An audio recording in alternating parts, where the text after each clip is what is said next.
Welcome to Not Milk Never Milk. Subscribe if you're lactose intolerant. In this video, I will explain how to use Ultra Key in DaVinci Resolve.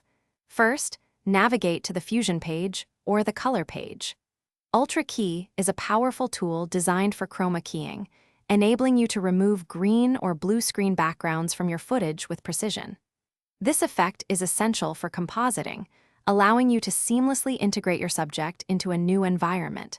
We'll cover the fundamental steps to get you started, ensuring your keying results are clean and professional. To begin, locate the Ultra Keyer effect in the Effects library, typically found on the left side of your interface. Drag and drop this effect directly onto your clip in either the Fusion or Color page. Next, activate the eyedropper tool within the Ultra Keyer settings and carefully click on the green or blue screen in your viewer. Aim for a representative area of the background. For optimal results, ensure your original footage has consistent, even lighting across the entire green or blue screen. Once the initial key is applied, it's time for refinement. Adjust the matte density and matte clean sliders to smooth out the edges of your subject and remove any lingering background noise.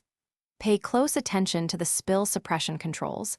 These are crucial for eliminating any green or blue color reflections that might appear on your subject.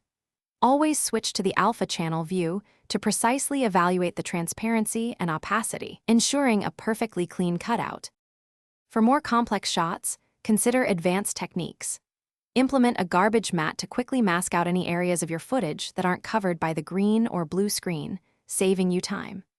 Additionally, a secondary color corrector can be invaluable for fine-tuning the edges or making subtle color adjustments to your subject.